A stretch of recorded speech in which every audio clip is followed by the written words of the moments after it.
ఇసుక కుంభకోణానికి సంబంధించి మాజీ గనుల శాఖ డైరెక్టర్గా ఉన్నటువంటి వెంకటరెడ్డిని అయితే పోలీసులు అరెస్ట్ చేశారు. ఏసీబీ 3 రోజుల కస్టడీకి కూడా తీసుకుంది, మనందరికీ తెలుసు.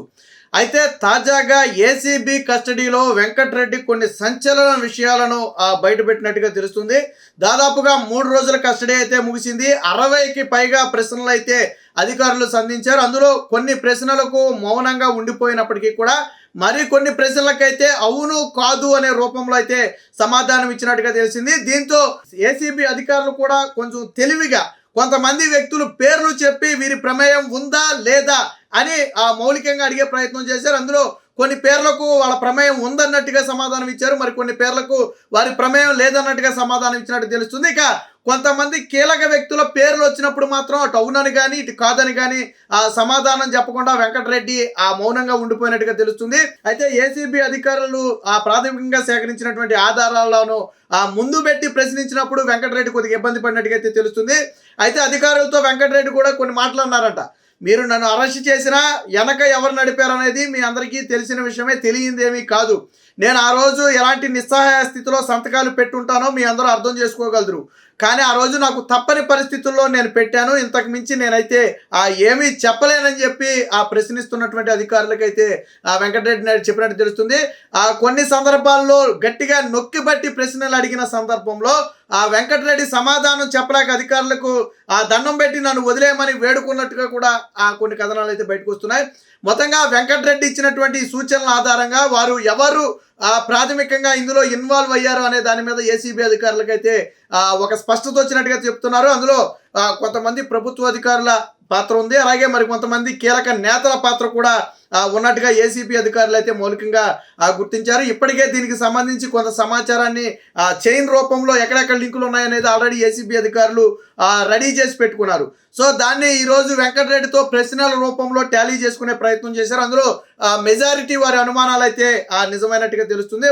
ఒక రకంగా ఏంటంటే పూర్తి స్థాయిలో వెంకటరెడ్డి విచారణకు సహకరించలేదని చెప్పాలి. ఎందుకంటే పేర్లను స్వయంగా బయట పెట్టడానికి వెంకటరెడ్డి ఎక్కడ ఒప్పుకోలే. అయితే అవునని చెప్తున్నాడు, లేకపోతే కాదని చెప్తున్నాడు, లేకపోతే మౌనంగా ఉంటున్నాడు తప్ప బహిరంగంగా పేర్లను అయితే బయటకు పెట్టట్లేదు. అన్నిటికీ మించి లబ్ధి చేకూరే విధంగా జేపీ వెంచర్స్ కానివ్వండి, ప్రాతిమా ఇన్ఫ్రా కానివ్వండి, ఇంకో సంస్థ ఏదో ఉంది. సో వీటన్నిటికీ లబ్ధి చేకూర్చే విధంగా అతి తక్కువ ధరలకు ఇవ్వటమే కాకుండా ప్రతి 15 రోజులకు రావాల్సిన బిల్లులను నెలల తరబడి పెండింగ్ పెట్టినా ఎందుకు వారి మీద చర్యలు తీసుకోలేదు, ఎందుకు వారి కాంట్రాక్టును రద్దు చేయలేదని ప్రశ్నించినారు. అలాగే దాదాపుగా 2600 కోట్ల రూపాయలు నష్టం, రాష్ట్ర ఖజానాకు నష్టం వచ్చింది, ఆ మొత్తాన్ని దోచుకున్నట్టుగా ప్రాథమికంగా గుర్తించారు. వాస్తవానికి అసలు అవినీతిలో ఇది టిప్ ఆఫ్ ది ఐస్బర్గ్ అంటారు చూసారా, ఆ టైప్ అనమాట. సో అసలు అవినీతి 1000 కోట్లలో ఉంది, అది వేరే విషయం. 2600 కోట్లు ప్రాథమికంగా నిర్ధారించారు. అన్నిటికీ మించి 850 కోట్ల రూపాయలు బకాయిలు పడినటువంటి జేపీ వెంచర్స్కి నాన్ అబ్జెక్షన్ సర్టిఫికేట్ ఇవ్వటం పట్ల కూడా పోలీసులు అయితే గట్టిగా ప్రశ్నించారు.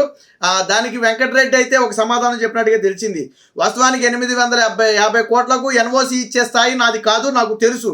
అయినప్పటికీ పైనుంచి ఫోన్ వస్తే సంతకం పెట్టడం తప్ప వేరొక ఆల్టర్నేట్ లేని సిచ్యువేషన్లో నేనున్నాను. అక్కడ నేను కాకపోతే ఇంకొక అధికారి ఎవరున్న ఆ టైంలో సంతకం పెట్టడమే తప్ప దాన్ని ఖండించే ధైర్యం కానీ లేదా దాన్ని అడ్డుకునే ధైర్యం కానీ ఎవరికి ఉండదు. ఎందుకంటే ఆ స్థాయి నుంచి ఫోన్లు వస్తాయని చెప్పి వెంకటరెడ్డి చెప్పినట్టుగా తెలుస్తుంది. అంటే ఆ స్థాయి అంటే బహుశా మన అంచనా ప్రకారం జగన్మోహన్ రెడ్డి అయి ఉండాలా, లేదా సీఎంఓ నుంచి ఎవరైనా ఫోన్ చేసి ఉండాలా. నాకు తెలిసి ఇసుక లావాదేవీల్లో డైరెక్ట్గా జగన్ కుటుంబం కొన్ని లావాదేవీలు భారతిరెడ్డి కూడా చూసేదని చెప్పి గతంలో సోషల్ మీడియాలో వార్తలు వచ్చాయి. సో అయితే భారతిరెడ్డి నుంచి కావచ్చు లేదా జగన్మోహన్ రెడ్డి నుంచి కావచ్చు ఫోన్లు వెళ్ళి ఉండొచ్చు. సో తప్పని పరిస్థితి. ఆయన ఏమంటాడు, ఇప్పుడు నన్ను అడుగుతున్నారు కానీ నేను కాదని తప్పుకుంటూ ఇంకొక వ్యక్తి పెడతాడు. అవినీతి అనేది ఆ స్థాయిలో ఆపలే. మొన్న కూడా విచారణలో ఏం చెప్పాడు, మొదటి రోజు విచారణలో ఒక విషయం స్పష్టంగా చెప్పాడు.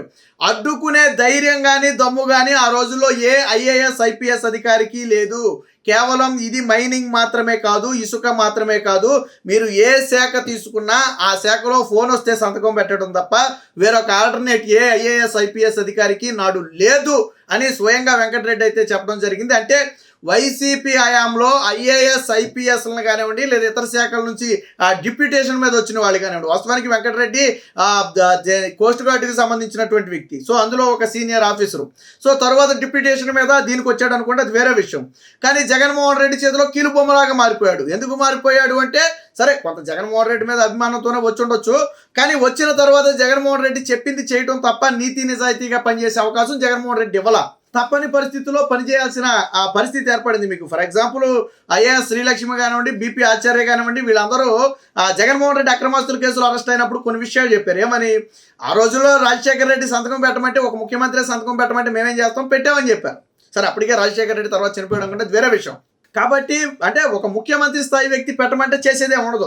ఆ రోజు రాజశేఖర రెడ్డి ముఖ్యమంత్రి, ఈరోజు స్వయంగా జగన్మోహన్ రెడ్డే ముఖ్యమంత్రి. అందులో జగన్మోహన్ రెడ్డిని కాదనే పరిస్థితి ఏ అధికారికి లేదని చెప్పి స్వయంగా వెంకటరెడ్డి వాళ్ళే చెప్తున్నారు.